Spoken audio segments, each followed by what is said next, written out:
One hotel in Istanbul. One night. One website. I opened booking in dollars and the price was 142. Then I changed one setting.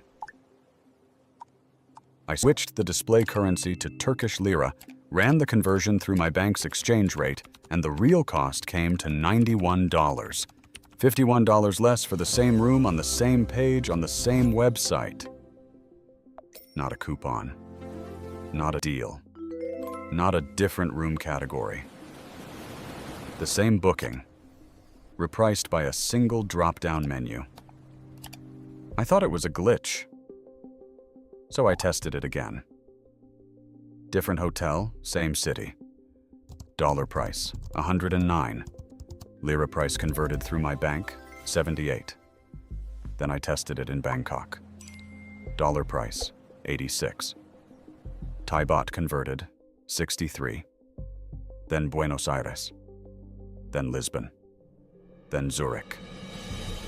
Over 3 months, I compared prices across 40 hotels in 12 countries. The pattern held every single time. The price in your home currency is not the real price. It is the real price plus a margin you never agreed to. The mechanism is straightforward once you see it. When Booking displays a price in a currency that is different from the one the hotel set, it converts using its own internal exchange rate. That rate includes a spread of 5 to 7% above the market rate. This is not hidden. It is buried in the terms of service under a section about currency conversion that almost nobody reads. Your bank, by contrast, converts at or very near the interbank rate, sometimes with a 1% fee, sometimes with none at all depending on your card. The gap between Booking's conversion and your bank's conversion is pure margin. On a one-night stay, it is $20 or $30. On a week-long booking, it can be over $100. The fix is simple. Go into the booking settings and change the display currency to the local currency of the hotel you are booking. If the hotel is in Turkey, display in lira. If it is in Thailand, display in baht. If it is in the Eurozone, display in euros. You will see the price the hotel actually set, without Booking's conversion markup. When you pay with your bank card, your bank handles the conversion at a better rate. You skip the intermediary and keep the spread. But the currency setting is only the first layer. The second is more interesting, and the savings are larger.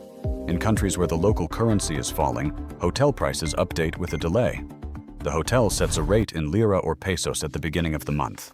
Over the next 4 weeks, currency drops against the dollar, sometimes 5%, sometimes 15%, sometimes more. But the lira price on Booking stays the same because nobody at the hotel logged in to adjust it. If you pay in dollars, Booking uses the old rate and pockets the difference. If you switch to lira and let your bank convert at today's rate, you are buying a cheaper currency than the one the price was set in. You are effectively getting the room at a discount that exists only because the hotel has not updated its pricing. I tested this in Turkey during a period when the lira dropped about 12% in 3 weeks. A hotel in Cappadocia listed at 2,800 lira per night. In dollars, Booking showed 161. My bank converted 2,800 lira at the current rate to $102. $59 difference on one night. Over 4 nights, that was $236 saved. Same hotel, same dates, same room. The only variable was which currency I booked in and who did the conversion. The third layer is geographic pricing. Booking adjusts what you see based on your IP address.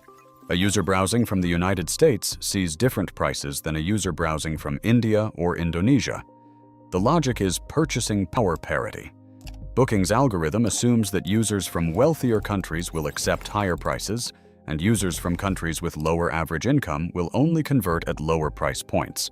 The result is that the same luxury hotel can show $300 to an American address and $180 to an Indian address. Not always, not on every listing, but often enough that the pattern is consistent. Some travelers combine this with a virtual private network.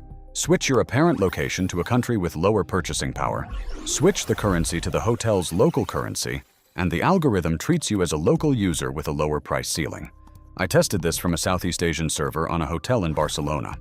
The euro price did not change, but the presentation price, the one shown on the search results page before you click through, dropped by about 15%. The final booking price reflected the lower presentation tier.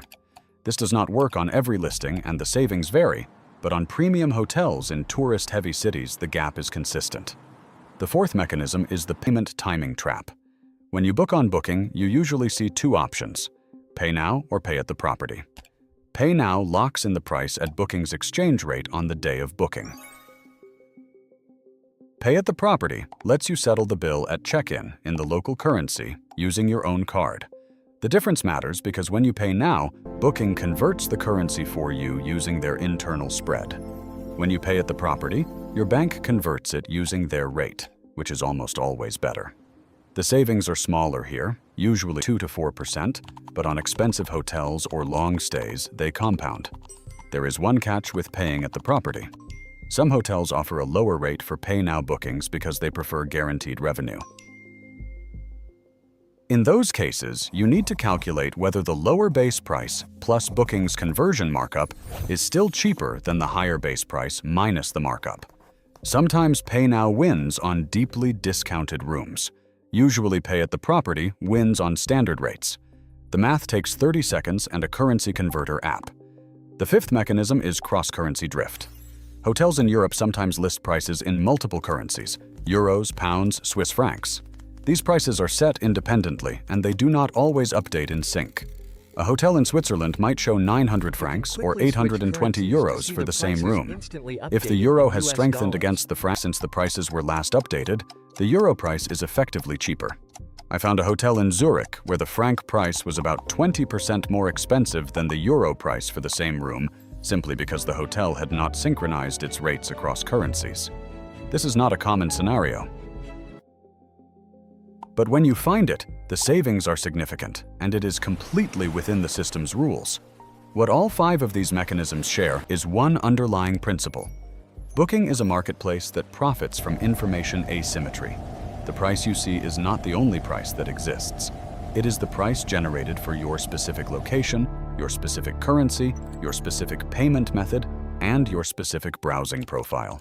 Every layer of convenience that Booking adds, showing prices in your home currency, converting payments for you, personalizing results by location, each one has a margin built into it. And each margin is a place where money moves from your pocket to theirs without you seeing it happen. The programmer in me does not see this as a scam. It is a pricing engine doing exactly what it was designed to do: maximize revenue per booking by exploiting the fact that most users never change their default settings. The fix is not a hack. It is simply changing the defaults.